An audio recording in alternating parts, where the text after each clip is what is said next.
Hi, it's Atoolred. We come here to 2000, Millennium 2000, and it's the end of 2018. It's the start of 2019. So we crossed the danger mark, basically, 2018, that is 666, that is 18, 6 plus 6 plus 6. And also let's say that Millennium has become an adult. It's the adult millennium. At 18 is the adult year. So moment you cross over 18, that is 666, that's 18, the devil's dam. So you become an adult once you know how to deal with the devil. So we should presume now that the devil will not do us any harm anymore. We are more at an advantage, although there will be many skirmishes, and there'll be a lot of there may be a lot of violence on, but I don't think it's going to have any effect on us permanently, because once you cross over 2018, it really doesn't matter, because the devil loses its total force, and it has to obey now. It has to obey the master. That is the Almighty. So let's say happy birthday to the millennium today. That's 2019. That's happy birthday to the millennium. Once you cross over to the devil's mark. So what damage did the devil do to us? Apart from me, apart from ruining my life and my career and my whole fan base and all my softwares, my website, my whole music, everything. It's just ruined everything. It's just in a couple of years. The most wrecking damage was last year itself in 2018, when there were so many murder attempts on me, and also there was a lot of hacking going on. My website is totally torn up. I can't edit on my website. There's so much of economic loss. There's so much of total loss in every sense, even health loss. But I come out of it, and I'm much stronger now.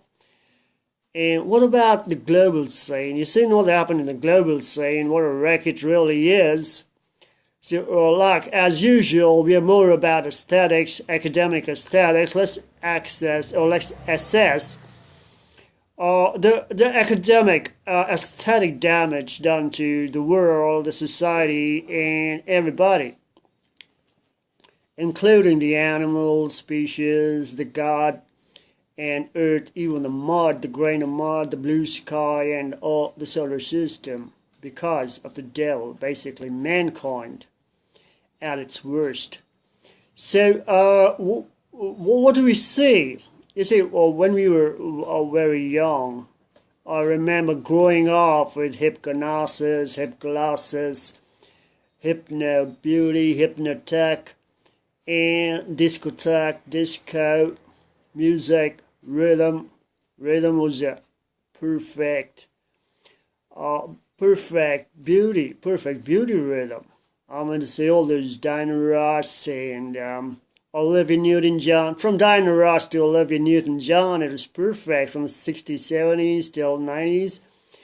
But after that, as soon as millennium started approaching 2000, everything started destroying itself. I guess the devil started taking on, because everything that is born new falls into the hands of the devil to see exactly what the devil will do to it.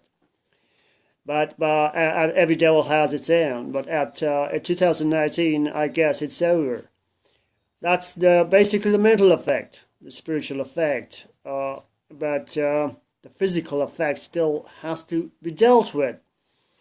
So mentally, the devil is out, but physically, it's still active. So let's not say that the devil is dead. It may do physical damage, mental torture. The mental torture is over, but the physical torture still is a threat. It's still going on. So I'll be high hope that this year is going to come to an end. It has to come to an end.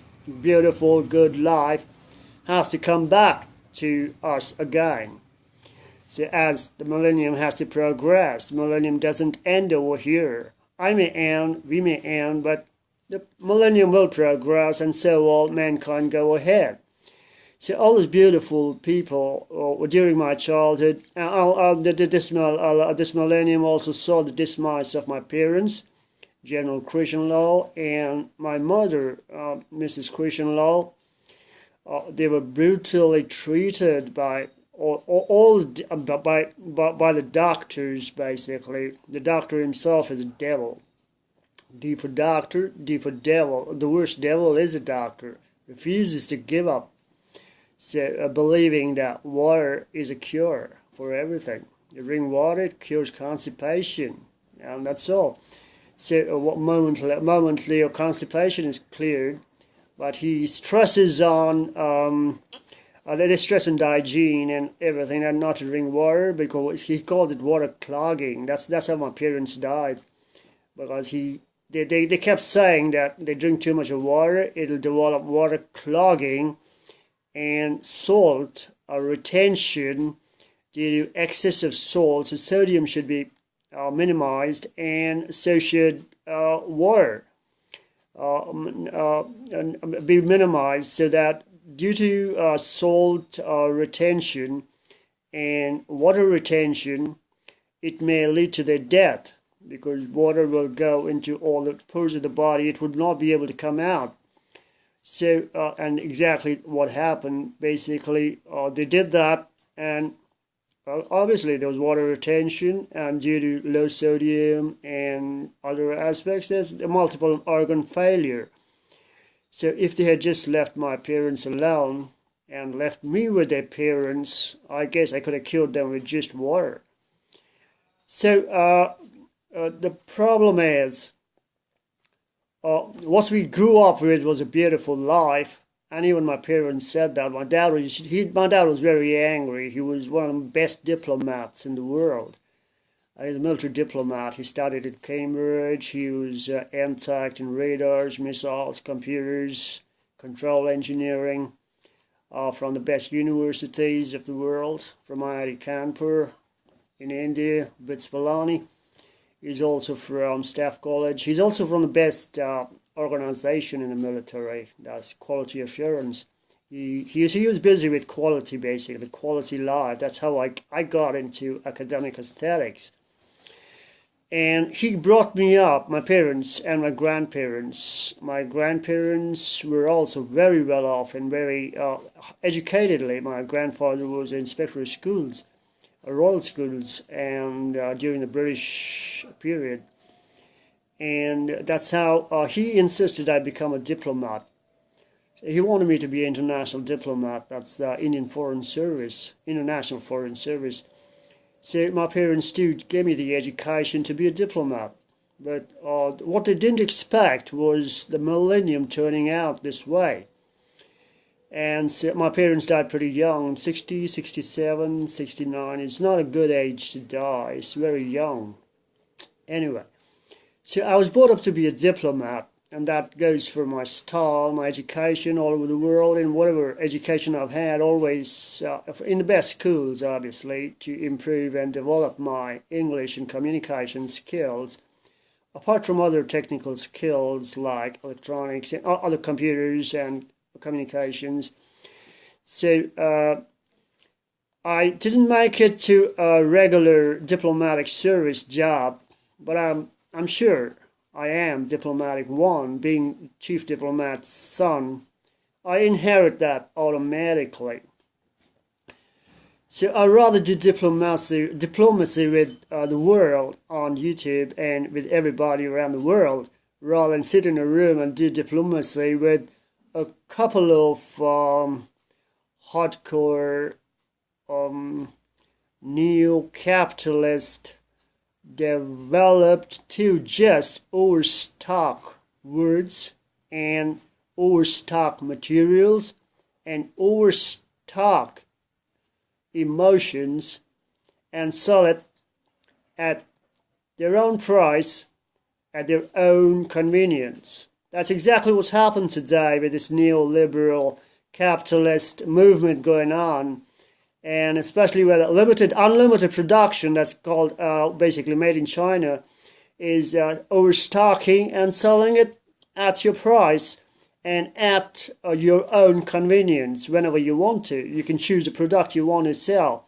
Just overstock it. Everything is so cheap. And the retailer knows it, or the businessman knows it. The business houses, that there are enough fools to buy products at cheaper rates. So they will not be cheaper, obviously, when they sell it, but there are enough fools to buy old poison. There are enough fools in the world. And so this whole concept of academic aesthetics does not take off at all this time. Because basically the basic whole concept of continuity of the millennium was we already have so much in engineering. We have almost everything perfect in our world. So what the basic concept of society was to have done was to make it more beautiful, like the most beautiful machines. What we were traveling towards was making the most beautiful machines. The century, 21st century, this millennium 2000, was about developing most beautiful machines, but that's become an extinction. Why? My father was, again, here, like I told you, he was in quality control, quality assurance, as well as communication. That's communications, machine communications. So computers, telecom, and I told her he was very highly qualified in each and every aspect. He's one of the most highly qualified officers in the world. So obviously that's why he was also the most hated. He was with Rajiv Gandhi, Prime Minister Rajiv Gandhi, and he was in his team. He was the advisor. He was also the project leader at that time, when Rajiv Gandhi died, to computerize the government service. We were also in the same place when Rajiv Gandhi died. We were in the south, and he was in the team too. So it was all linked up, basically. So that time he himself said that instead of continuity of communications, people are more interested in blocking communications. He couldn't understand that. We used to sit down and discuss that a lot, that why do people don't like communication, especially in English. They don't like accents, they don't like aesthetics. My father was very handsome, one of the most handsome people in the world. They called him Boris, because he looked like a Russian general. He was around 6'2", and he was as big as Yeltsin, if you understand, President Yeltsin of Russia. He came after Gorbachev. So before President Putin, so he was just like that, and being associating with those guys, generals around the world, obviously it rubbed off on him. So that's what people ask me. What do you mean by perfect? I said my father was one of the most handsome people in the world, one of the most handsome men in the world, and obviously everybody should tell me that you got to be better than your father. You got to be better than your father. And generally, as well as I was undergoing that whole training to be a diplomat, so I used to figure out what could be better than my father. If I was to be something and be better than my father, he's totally his most handsome man in the whole world. I'm saying all the women just go, woo, what's that? So they just look at him up and down, and they don't take off their eyes off him. When he's in the room, they're all just ogling at him. So that's another reason I have so many enemies. So I said, like, why should what's there? How should I be better than my father? So looking at it, I could get it. Yeah, I gotta be perfect. So my father wasn't perfect because because of the competition in the military around the world, the wars, the whole Cold War threat, and all those hardships he had. He was a very tough man.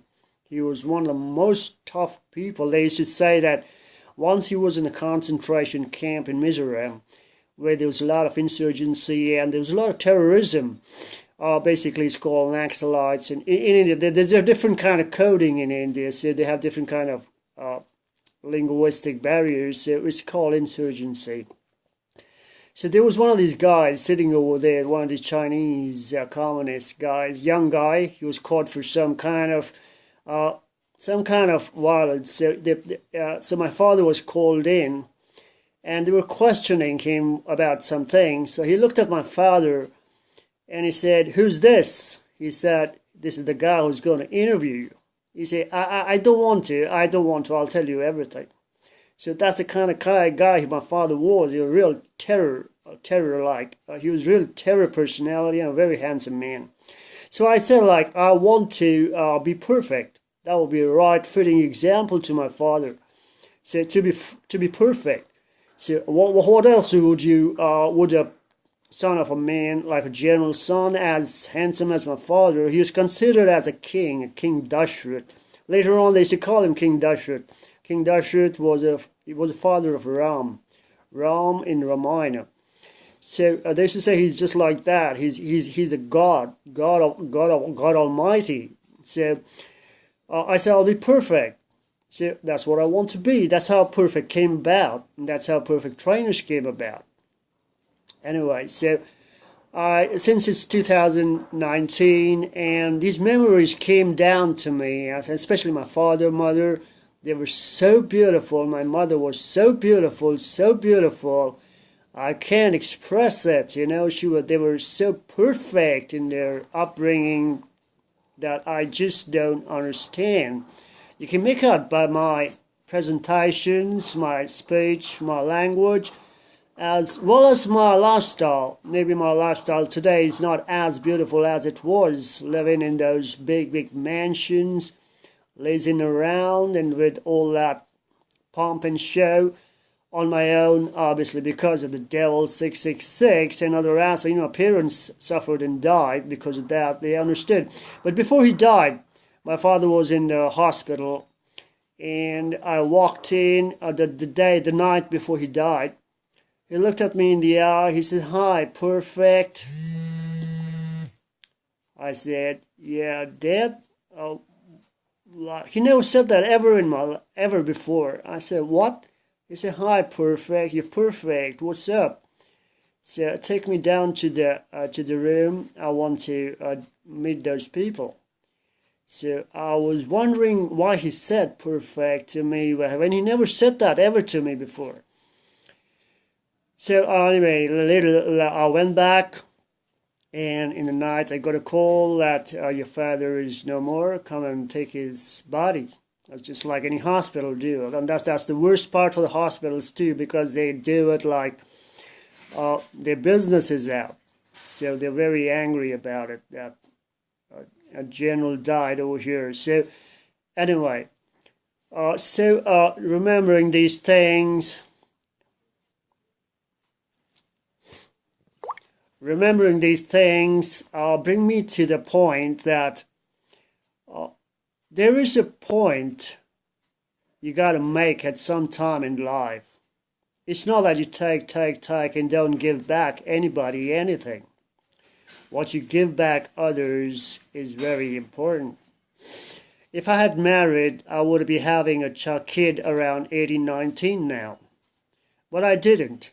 But that doesn't qualify me as not being intelligent or anything, and I'm not going to lose the opportunity to give the lecture to them, even though I did have the ability to have children or marry. Anyway, ability means that the chances, not the ability to have perfect abilities, but not the chance. So what is it all about? Today I notice that in the 70s and the 60s, it was a beautiful world. We just lost the beauty around 90s, and 2000 to 2018 was as ugly as can be.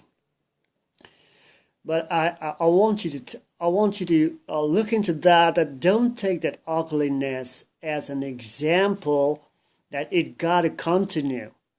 Use that example as saying that it will not continue, that it's been an education for us so that we know and we are better off than not having it at all. At least we know there's so much of ugliness and what mankind can do to each other, and how ugly people can be, and how ugly things can become from such a beautiful time. In just a couple of years, everything can become so ugly. So it's very important that we keep on reinforcing this aspect of aesthetics, beauty all the time. To wherever we go, to ourselves, to all the children, to all the adults, even to old people. Reinforcement of this view of beauty is very important. So that at least someone does get influenced by it. If there are no people doing that, then obviously it's gonna be a big ugly world. And if you're gonna come back after 1,000 years to do the disco, or to do the foxtrot, or to do the break dance, or do the shuffle, what are you gonna hear? What are you gonna do? It's gonna be an ugly world. You're gonna get the same old broken nose again. Anyway, so what I really want to tell you is, don't give up on the aspect of aesthetics, academic aesthetics, beauty. And if you think it's easy, it isn't easy. It's very difficult. It's very difficult, believe me, to remain as consistent as me in academic aesthetics and develop it till this level. If you look into my life, it's like in total decay, but I never gave up. My parents didn't give up. And I hope you never give up too.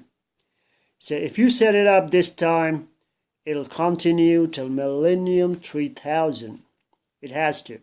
If Millennium 2000, the first team, Team 1, Millennium 2000 is not strong enough, the next team, Team 2, Team 3, Team 10, will not be strong enough. So we got to lay down this perfect academic beauty, perfect academic aesthetic examples, and go. So congratulations, Team 1, Millennium 2000, you crossed over 2018, you're adults now. So let's travel together, lay an example for this millennium that we are and we will remain so perfect. So hail perfect. Atoolred. Copyright.